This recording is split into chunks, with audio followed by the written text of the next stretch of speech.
lot, and a big warm welcome back to my channel. I hope that you are all staying safe. I hope that you're all well. I hope that you're all okay. Before we get into today's video, I just want to say how freaking crazy it is that there are nearly 1,000 of you that subscribe to my channel, that find me interesting, that interact with me. It warms my heart. It means so much to me, and I'm so grateful to each and every single one of you. Every time I get a message from one of you on Instagram, it makes my day. So I just want to say a massive thank you, and I really appreciate every single one of you. I love how my channel is growing, and I love the community that it is becoming. So end of the soppiness, let's get into today's video, which is a first term review / Q&A session. Now, I actually cannot believe that I have completed my first term as a student midwife. It has gone in the blink of an eye. I felt like I started university just yesterday, and I've already finished my first placement. I've done my first term. I'm on my first break, and it is absolutely crazy. I'm 1/3 of my way through my first year as a student midwife. So I thought it would be a great time just to kind of debrief myself, kind of talk about my term by answering some questions from you guys. So over on my midwifery Instagram, which is at Midwife Diaries, link down below if you don't already follow me. So many of you sent in so many great questions, and I've picked out a couple of those questions. A lot of you had the same kind of questions. A massive list of questions that I'm gonna go through today, and hopefully it will give you an insight to what it's like being a student midwife, and it will also kind of help me to describe how my first term has been, to kind of get it out there, have a chat about it, because it has been bloody brilliant. Another quick note, I know I'm full of quick notes, before I get into this video, I do currently have a massive giveaway on my midwifery Instagram. It's worth over £150. Now, I would love for this to go to one of you. Like I have mentioned, I'm so grateful for you guys. This is the complete starter pack. It has everything in it, from a backpack, stationery, self-care, beauty bits. It has everything you could possibly ever want and need in there for your studies, whatever you are studying. So please check out the giveaway over on my Instagram and enter for your chance to win. If you're not already subscribed to my channel, that will give you 5 extra entries. So please do increase your chances by supporting my channel. It doesn't go unnoticed. So yeah, that's the end of my waffle. My mouth is dry. I need a sip of tea, but let's get into the video. Okay, so like I mentioned in a lot of my videos, everything that I'm saying will not be disclosing any kind of information that could be linked to anybody. Everything I say and do in all of my YouTube videos and my content does link back to the social media guidance on the NMC website and link in with the code on confidentiality.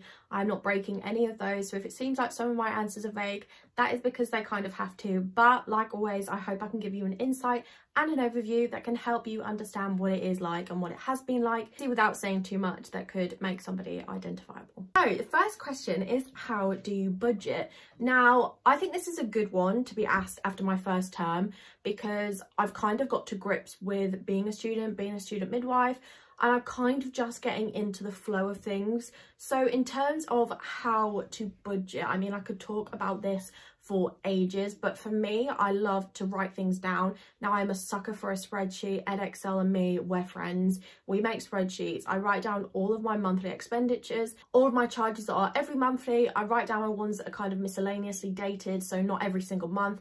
And then I also plan in there for savings into my house savings, and also what is left for myself to kind of spend and enjoy. I also have a couple of different accounts. So I have a joint account with my partner because we live together in the house. So of course, all the bills and all of that is sorted. I don't have to think about that. We just have a set amount that we worked out between us that goes into the joint account, and all of the bills come out from there.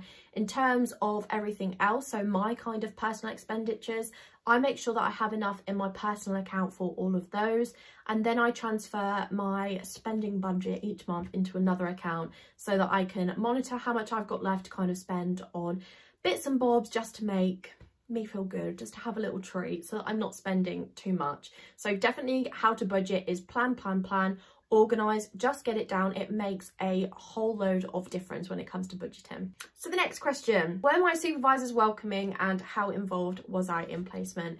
Now, my supervisors, I had 2 main supervisors throughout my first placement, and I do not have a bad word to say about them. No, that is not just because I'm doing a YouTube video.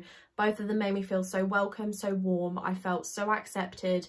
I couldn't have thought of a different placement for my first placement that would have made me feel any better, because it was such a close one-to-one you know, working environment that I had with them. I felt like I got so much knowledge, I got so much experience, and I just built my confidence so much more than I would have if I was kind of jumping between different mentors, which obviously does happen as you go through the course.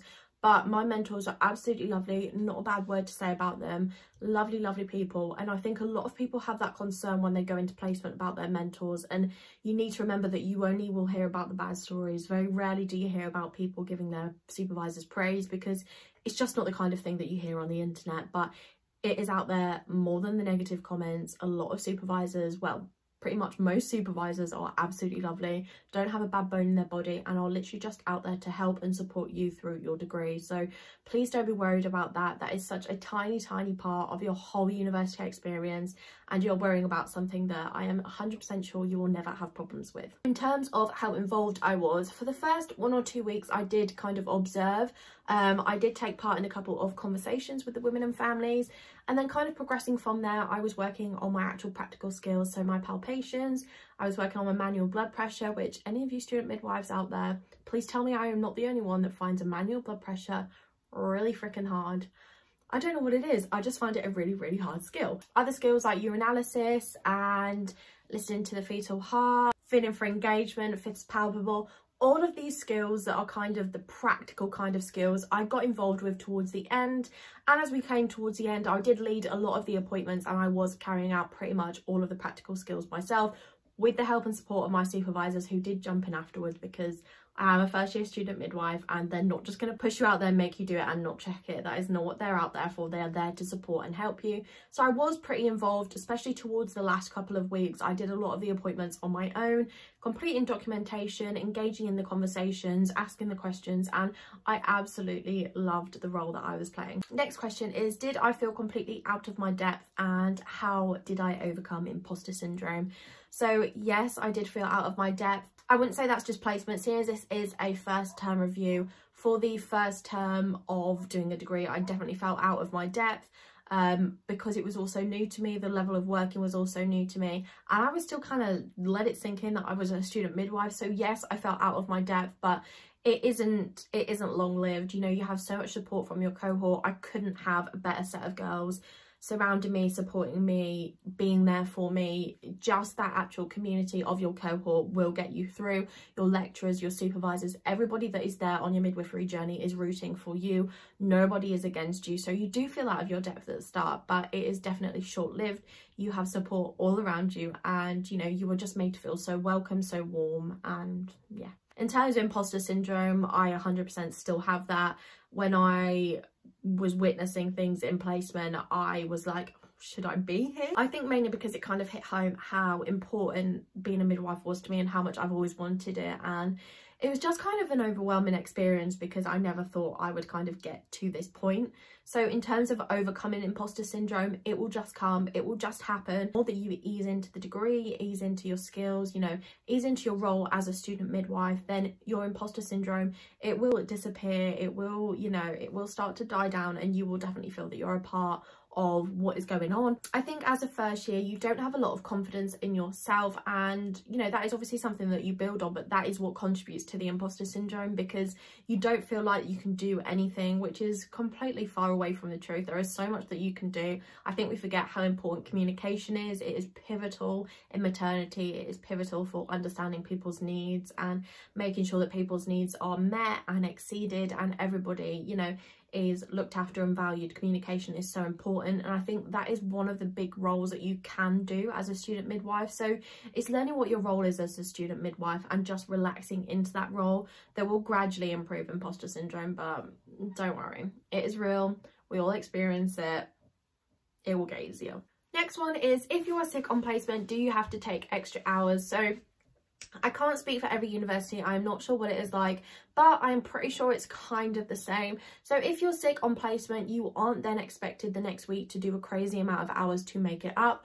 Most universities will have something called clinical recovery weeks. Now these are usually in your summer holidays where you have a longer block of annual leave, And it's just a couple of weeks at the start, which if you need to make up a couple of additional hours, you can take on some placement shifts then. You know, it doesn't take you out of your study, out of your theory blocks. It is just in your annual leave blocks to make up a couple of hours. And most of the time you don't need it. And the universities are very understanding. The moment that you have any kind of concerns about your health, be that physical or mental, have a chat with the people at the university and they will support you through whatever. And if you need to have time off, you need to remember that if you're not taking care of yourself, then you can't take care of other people. So please don't panic if you do need to take time off, because it will all work out in the end and you will get your hours in the end.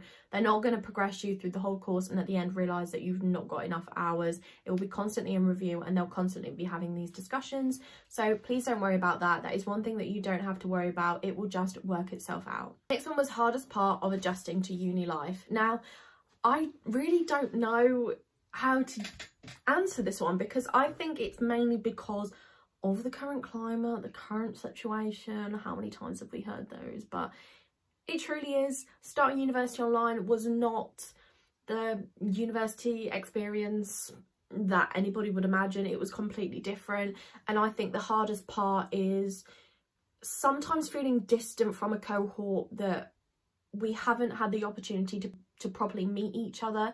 You know, we are in such small groups because of social distancing, and there are so many lovely girls in my cohort that I see the names of people and I don't know everybody. We are very different people, but we all have the same passion. It would be lovely to kind of get to know people. I have struggled with sometimes feeling distant because there is a screen between you most of the time. Our clinical skills were really reduced because of COVID, and a lot of our teaching was done virtually, and not even just from the fellow students but from the lecturers as well. Now, the lecturers put in so much effort to deliver us, you know, the best content that they could in the most exciting and thought-provoking ways, but it is hard through a screen. So the hardest part of adjusting to uni life is with a great proportion of it being online. So that may change, but in my first term that has been a lot of what has been going on. Next one was, did I ever feel squeamish? So I always like to say that I don't get squeamish. I mean, there are definitely some things like spiders. I don't know if I'd call that squeamish, but I cannot deal with spiders. But I wouldn't say that I've actually felt squeamish,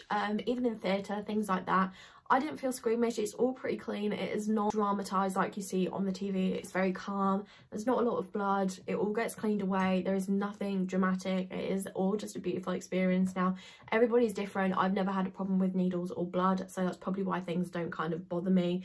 But if you do feel squeamish, you're only human and people do kind of understand it. But I think it is something that you will kind of get a stronger stomach to as you go throughout your degree, because you're just exposed to those kind of environments. But yeah, I haven't felt squeamish yet, touch wood, all's been fine. The next question kind of links to the other one, and that was the course how you expected it at the start? So no, because of COVID, I expected to be able to go out with the girls in my cohort, to go to lunch, to be in classrooms together most of the time, you know, to have those icebreaker days where you get to know each other, get to know the people on your course. And it's not been like that because it hasn't been able to be like that because of COVID. There's nothing else that I would have said that didn't kind of meet my expectations, because it has just blown me away that I'm still on this course and I am loving every second of it. But the way that the world is at the minute and the way that lectures and teaching are delivered is far different to how I ever thought my university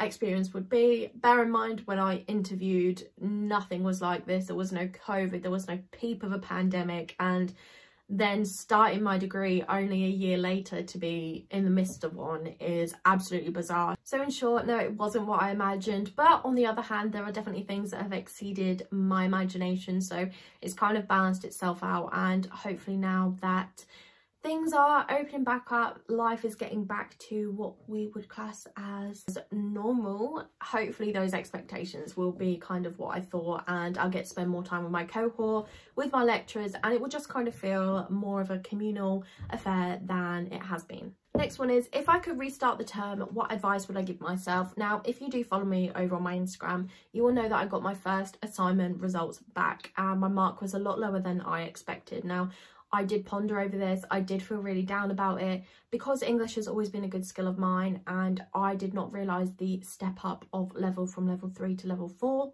Now, however naive that may have been of me to not understand the big difference between the two, I would go back and tell myself that it's okay, this year is a learning curve. Now, the girls in my cohort that, like I said, are so supportive have helped me see that this year is a learning curve, not to dwell on it, but to learn from it, to grow from it, you know, to take the feedback, not as criticism, but to take the feedback as an opportunity to develop myself so that next year, the year after, our marks just keep increasing. But I would tell myself not to be so hard on myself, you know, that a pass is still a pass, and in the first year you are developing yourself as a student midwife, academically, physically, all of these things. You've got so many changes and you just need to embrace it, embrace the experience, and not to dwell on a number. That's what I would tell myself. And that's what I would tell you guys, because it is very, very easy to see a number, see a mark, and automatically your heart just sinks. I think looking into the mark, looking into the feedback, and rather than taking it as criticism, take it as a good advantage to develop your work, because the feedback that you'll get on the back of an assignment is normally quite detailed, and it will give you a lot of information on how you can develop yourself and your grades for future assignments. The next question is how to cope with exam/uni stress. So stress for me is a big one. I mean, a lot of people that are doing a university degree are somewhat stressed. Now, I am a very anxious person. I have a very anxious mind. So that means for me that my mind is always working at 120 miles per hour. It is thinking about the 10,000 things that I could be doing, should be doing, and need to be doing. If you also struggle with anxiety, I'm sure you can relate to that. It is just a constant cycle, and that always does lead to stress. But the things that I have found to really help my stress are writing it down. So journaling, of course, it isn't for everybody, but for me, just actually physically writing things down on a piece of paper. I don't have to care about my spelling. I don't have to care about my punctuation and grammar. I don't actually physically care about what I am writing down. I'm just getting out the gobbledygook that is in my brain. It might be in a different language, it might not even make sense, but at least it is not in my head and it is on paper. And that really, really helps me. Another thing is talking to somebody. Now, I'm very lucky. I have a very supportive family and partner. Honestly, you need to utilise the people that you have around you, the girls in your cohort. They know what you're going through. Talking to them about your worries, your concerns, they can get it, they can relate to it. And sometimes just having a rational brain or a rational mind that's not in the situation can really help you look at it from a different perspective. So that's why I do like to speak to kind of like my parents or my partner who isn't in a degree, who isn't having all of this information of midwifery going around in their head, because they can look at things in a rational kind of point of view, and they don't have X, Y, and Z going off into their brain. So talking about it does really, really help. And again, for me, I personally like to meditate, I manifest, I love my crystals. That is the life that I lead. I do have a whole series that is about crystals and law of attraction on my YouTube channel, so please do check that out if you are interested. There are a couple more videos that I am filming over the next couple of weeks to expand that series, because so many of you are interested, and it warms my heart because this has been such an important subject for me over the past 6 to 12 months, and it has changed my life for the better. So I am so happy to be sharing it with you guys. But yeah, manifestation, meditation, those kind of things really help me as well. I love having my crystals, and I like listening to frequency music. Again, it is definitely not for everybody, but frequency music really helps me relax, sleep, or, you know, focus to do work. There are so many frequency musics that you can find. I love typing it into YouTube and just seeing what it comes up with. But the main thing about coping with stress is finding what works for you. But write it down, talk to somebody, and practice self-care. Take time for you, because you are also really, really important in this. You are the most important person. Okay, next question. I love this question. So something you didn't buy but wish that you did. Now, I can straight up say that I wish I bought the updated Miles or Maze textbook. I have a quite old Maze textbook, which is fine. It's got information, but I can't really reference it. So that is definitely something that I will be purchasing, because it is referenced to a lot through my course. And I know that now we're coming into the anatomy season, whoopie-doo, that I'm going to need some more updated textbooks. So Be careful when choosing your books. I know I have a whole video about choosing university books. I do go into detail about it there, but making sure that the books that I have are a mixture of knowledge and information that's not going to change, and also some updated books that will be suitable for referencing, because you do have a lot of essays and reflections and pieces of writing that you do need to reference in. So having good content, it just goes without saying. So an updated Mars or May's textbook was something that I would definitely invest in. They are quite expensive, but I just think that it would really benefit me. Next question is something that you did buy that you wish you hadn't. And I can honestly say, thinking right now, there is nothing that I have bought that I haven't used. Again, I've got videos on my essentials for practice, and I get a lot of questions about how overwhelming it is before you start your degree or placement, thinking about all the things that you need. And really, you don't need all these things. I don't have any milestone cards. I don't have a special planner. You know, they are the most beautiful products and I love them, and I love the companies that they come for. But, you know, if you don't have the finances, don't stress yourself about little things like that. Some things that I would say that people and ah about are a stethoscope and blood pressure kits.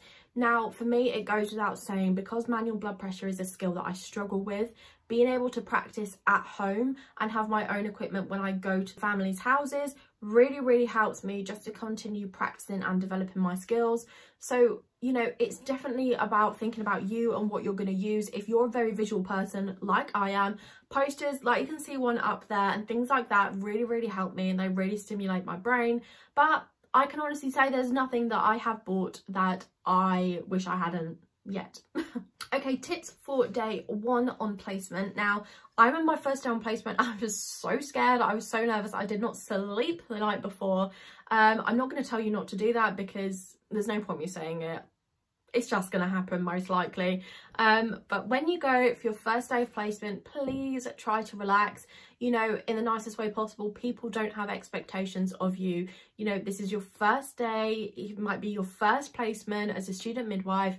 You're not expected to know how to do everything. All I would say is make sure that you look professional, make sure that your uniform, your hair, jewelry, everything is as expected of you, and just make sure that you present yourself in a professional manner, you know, with your communication, your tone, your language and things like that, which I am sure you will all do. And apart from that, you have nothing to worry about. Make sure that you take a breather. If you're getting stressed, if you're getting anxious, take a few minutes out, compose yourself, take a couple of breaths. It will be okay. It's just because it is a new environment, a new setting, and you're not used to it. Honestly, my first day of placement compared to where I am in my placement now, I go back for 1 more week and then I'm done on my placement block.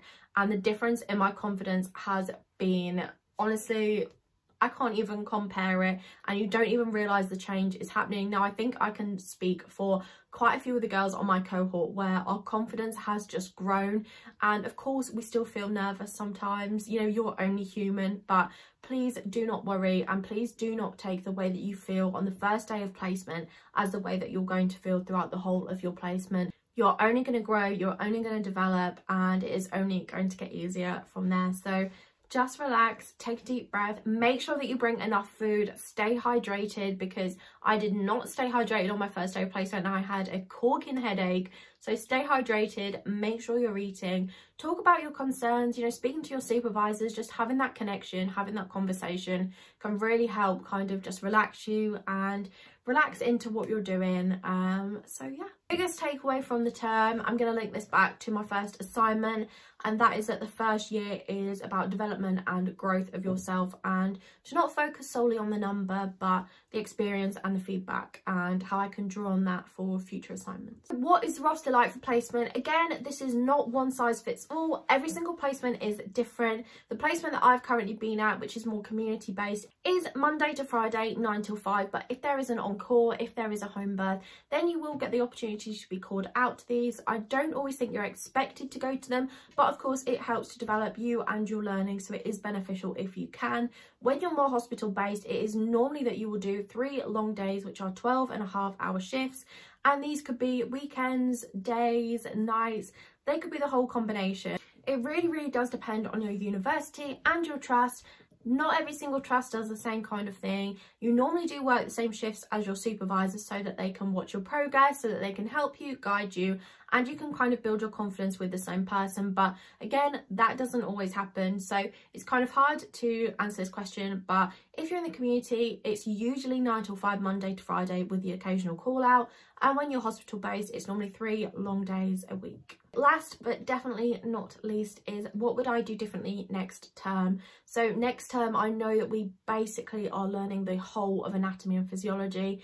Now, what I want to make sure that I'm doing next term is taking more time for me. You may know that I also work around doing the degree, and I think it is completely manageable. Again, every person is different. I'm very lucky with my workplace that I have a good relationship and they are very understanding of what I'm going through. And honestly, going to work there is a little bit of a mental break for me because I'm not a student there anymore. I can just go in and work, and I absolutely love it. I love what I do in the pharmacy as well. So it's really nice that the kind of skills overlap each other. But I would definitely make sure that I'm taking time for me. I'd like to get back into exercising because exercising really clears my brain. I'm so glad that the gyms are opening again. There is nothing better than a late night gym session for me. I love going to the gym, sitting on a bike and watching YouTube. That has always been my favourite thing. I come home feeling relaxed and rejuvenated and ready for a good night's sleep. So do more exercise, take more time for me, and, you know, just to sometimes take a deep breath and take a step back and look at the whole situation before panicking, getting stressed. And I sometimes over organise things, which again is related to my anxiety, but I also kind of want to just make sure that I am being kind to myself, being kind to the situation, and just learning to grow as a student. I want to say thank you again to everybody that sent in your questions. There were so many, and I really appreciate it. I did look at and read every single one of your questions. I just couldn't fit them all into this, otherwise I would literally be talking for about 2 hours. But please do interact whenever I pop up on my stories that I'm doing a Q&A. It really helps me, and I love having that communication with you guys. It really helps me know what you want to know, what you want to hear about, so that I can deliver that to you, because that's what I'm here for. So please do follow me over on my Instagrams if you don't already. They are both linked in the description bar below. I have my midwifery and I also have my personal Instagram, so give them both a follow. Don't forget to check out my giveaway that I mentioned earlier and get those extra entries in where you can. If you did like this video, please don't forget to give it a big thumbs up. It really supports my channel. Also, leave me a comment below. Let me know if any of these were your questions. Let me know if I've read out your questions. Hit me up with any further questions you have or any future video recommendations, because I love to hear what you guys want to see. So pop them below in the comments. And last but certainly not least, if you're not already subscribed to my channel, please do consider doing so by clicking on the big button, and also click on the little bell next to you, which notifies you whenever I upload, which currently is every Sunday at 7 PM UK time. Like I mentioned, I have got some really good videos coming up all about the law of attraction, manifestation, and all the things that you guys want to hear about. So with that, I'm going to finish my brew, and I hope you all have a lovely rest of your day / evening, and I will see you all in the next video. Bye guys.